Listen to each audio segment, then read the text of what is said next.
Hello, everyone. Bridget here from Talent IQ. Today, I want to talk to you about intake meetings. Yes, these meetings that we have with hiring managers to talk about their vacant positions. I cannot emphasize enough how critically important these meetings are. They set the tone for our relationship, our trust that we're building with this hiring manager, and more importantly, positioning us as a trusted advisor. So there's a lot of prep work that should go uh, into preparing for these meetings. So here are my best practices, my advice and tips for you. The number one thing you should be doing is taking a look at the history of this role in your organization. How often this position has become vacant? What did the applicant pool volume look like? Where did the applicants come from? How long it took us to fill the job? What did that funnel look like? All of that great stuff. The second thing we should be doing is getting an understanding from who else is hiring for this role. What's the level of competition that we're going to face when we go to market? So who else is hiring currently? What are they offering? Is there a high volume of opportunities out there available? So these are the things we should be doing. There's a couple of other things I want to share with you, but for this, I'm going to need to share my screen. And if you would like copies of these slides, just comment below and I'll be happy to share with you. So one thing I like to do is try to establish beforehand what recruitment strategy we may be looking for this role. And there's typically three basic recruitment strategies that we further refine afterwards. And we establish this by placing this role in one of these boxes. How do you do that? First, you need to consider the level of criticality of this position. In other words, if this position is left vacant, it will have a direct impact on our ability to drive revenue, our ability to deliver to our customers, or perhaps this role is involved in a very critical project currently. So that will help us establish if it is in the high or in the low. On the other level, we're looking at labor shortage. And there's three factors that influence this. The most common one we think of is there's simply very few people on the market that have the skill set and the experience that we're seeking. But there's also the level of competition we need to consider here, which I spoke of earlier.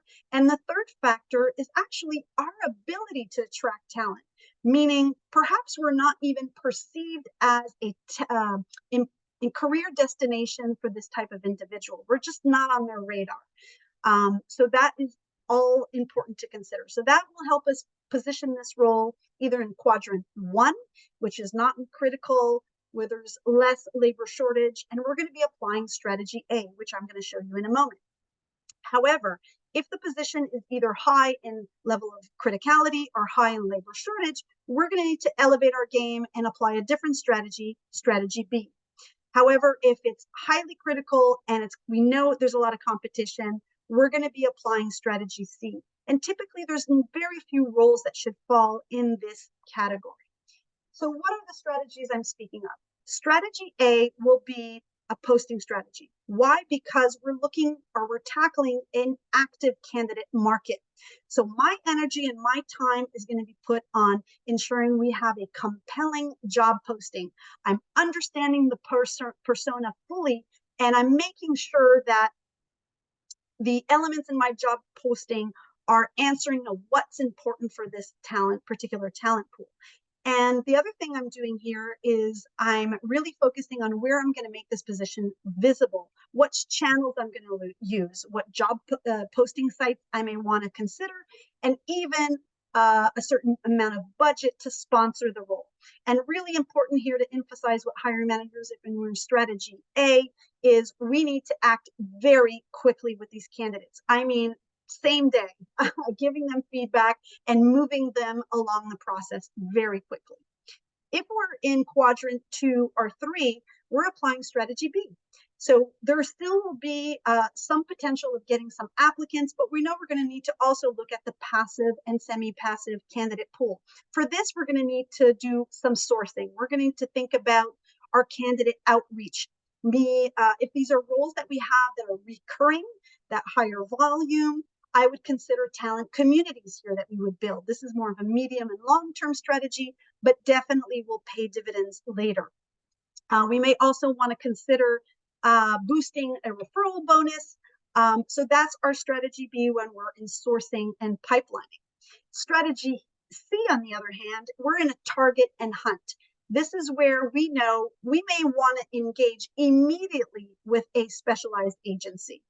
Perhaps in your organization, you have dedicated sourcers. These are the roles that our dedicated sourcers are going to help us with target company lists and other things of that nature. But again, these are not roles that we open frequently. They could be, for instance, to give you an example, a legal counsel, right?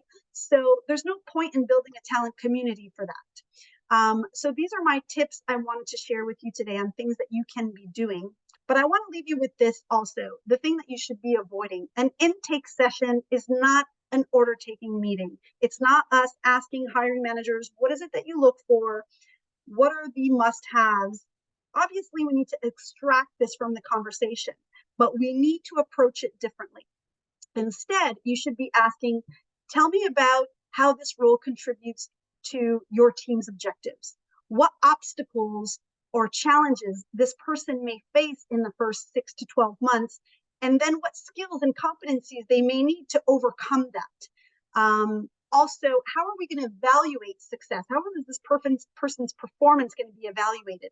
And this completely shifts the conversation.